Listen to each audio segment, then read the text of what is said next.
नैसो जुदि सोरबाया जोंखौ गाज्रि मोननानै दल सोलायोबा बियो गावखौनो नस्थ' खालामनानै लानाय जागोन।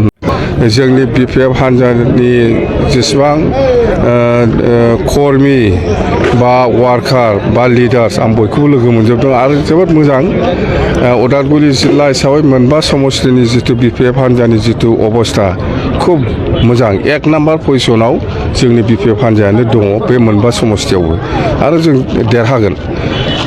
आं बुंबाय थादों जिहेतु 2025नि एप्रिल मासाव एप्रिलनि 8 तारिखआव 5 बोसोर कमप्लिट जागोन। बे हिसाबै आङो माने एप्रिल मासावनो इलेक्सना जागोन होननानै बुंबाय थादों आरो जागोनबो।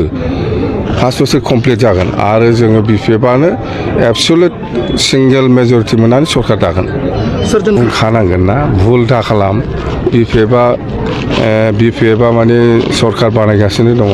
साराय बोसोर एथ' खस्थ' खालामनानै बिपिएफ दलखौ बिपिएफ हान्जाखौ लाखिबोबाय। दिनैसो जुदि सोरबाया जोंखौ गाज्रि मोननानै दल सोलायोबा बियो गावखौनो नस्थ' खालामनानै लानाय जागोन होनना बुंदों बे जोंनि कर्मिफोरखौ मिथिबाय।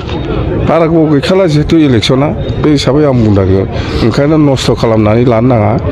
जेरैबायदि खस्थ' खालामदों बेबायदि खस्थ' खालामबाय थाबाव जों बिपिएफआ सरकार बानायनो थांगासिनो दं आरो सरकार जायोब्ला जों मा हाबा मावगोन बेखौबो आं बुंखाबाय। दे दिल्ली महत्सव जों नुनो मोनोमोन गोबां माने बे प्रमद बर'आसो मिथिगोन। बेहाय आं गैया बेखौ आं मिथिया। प्रमद बर'नाव सोंबा बे क्लियार होगोन बेखौ। दे।